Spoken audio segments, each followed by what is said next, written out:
కిమిడి నాగార్జున ఉమ్మడి విజయనగరం రాజకీయాల్లో ఆయన పేరు తెలియని వారు ఉండరంటే అతిశయోక్తి కాదు. 2019లో చీపురుపల్లిలో టీడీపీ నుంచి మాజీ మంత్రి, ప్రస్తుత శాసనమండలి విపక్ష నాయకుడు బొత్స సత్యనారాయణపై పోటీ చేసి ఓడిపోయిన నాగార్జున వైసీపీ వేధింపులను తట్టుకుంటూ 5 ఏళ్లు అక్కడ బొత్స అక్రమాలను ఎండగడుతూ పార్టీ బలోపేతానికి కృషి చేశారు. 2014లో అదే చీపురుపల్లి నుంచి బొత్సపై గెలిచి మంత్రిగా పనిచేసిన కిమిడి మృణాలిని రాజకీయ వారసత్వాన్ని అందిపుచ్చుకున్న ఆయన గత ఎన్నికల్లో విజయం సాధించడానికి పెద్ద కసరత్తే చేశారు.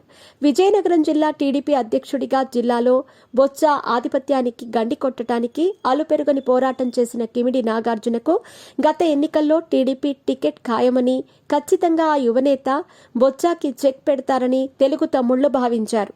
అయితే ఎన్నికలు వచ్చేసరికి పెదనాన్న కిమిడి కళా వెంకట్రావు రూపంలో ఎమ్మెల్యే టికెట్కి అడ్డుపుల్ల పడింది. తనను కాదని శ్రీకాకుళం జిల్లా ఎచ్చెర్లకు చెందిన కళా వెంకట్రావుని చీపురుపల్లి టికెట్ ఇవ్వటంతో నాగార్జున తీవ్ర అసంతృప్తి వ్యక్తం చేశారు.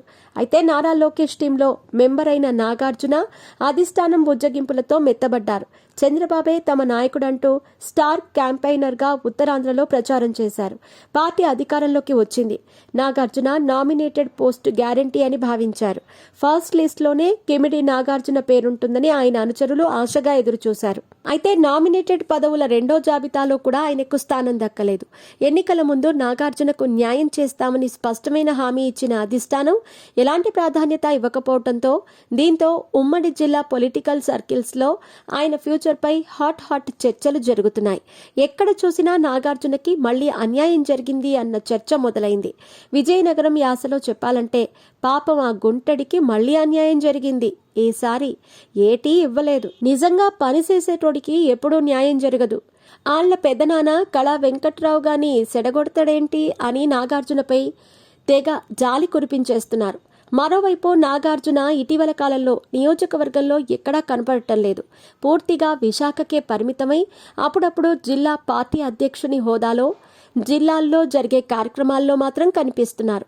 నాగార్జున చీపురుపల్లికి రాకపోవటానికి ఎమ్మెల్యే తనయుడి హోదాలో కిమిడి కళా వెంకట్రావు కొడుకు రామ్ మల్లిక్ నాయుడు నియోజకవర్గాన్ని అంటిపెట్టుకుని ఉండటమే అంటున్నారు. కళా వెంకట్రావు పూర్తిగా రాజాంలో మకాం వేస్తే రామ్ మల్లిక్ నియోజకవర్గంలో వ్యవహారాలు చక్కబెడుతున్నారట.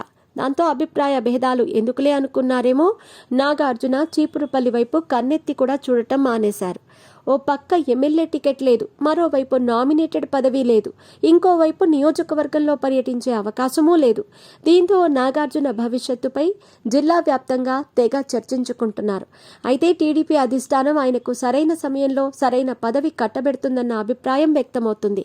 ప్రజలతో మమేకమయ్యే పదవినే ఇస్తారు తప్ప కార్పొరేషన్ చైర్మన్ పదవులు లాంటివి ఆయన సత్తాకి సరైనవి కాదనే వాదనలు వినిపిస్తున్నాయి.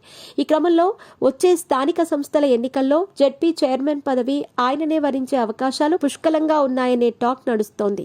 జిల్లా పార్టీ అధ్యక్షుడిగా ఆయనకు అదే సరైన పదవి అని పార్టీ వర్గాలు అభిప్రాయపడుతున్నాయి. ఒకవేళ జెడ్పీ చైర్మన్ పదవి రిజర్వ్డ్ కోటాల్లోకి వెళ్లే ఎమ్మెల్సీగా అవకాశం దక్కొచ్చని ఆయన అనుచర వర్గం లెక్కలు వేసుకుంటుంది. చట్టసభలకి వెళ్లాలని అమెరికాలో ఉద్యోగం కూడా వదులుకొని పార్టీ కోసం శ్రామికుడిలా పనిచేసిన నాగార్జునకి కూటమి ప్రభుత్వం ఎలాంటి పదవి కట్టబెడుతుందో అనే ఆసక్తి అందరిలో కనిపిస్తుంది. చూడాలి చంద్రబాబు లోకేష్లు నాగార్జునని హీరోని చేస్తారో జీరోగానే మిగుల్చుతారో.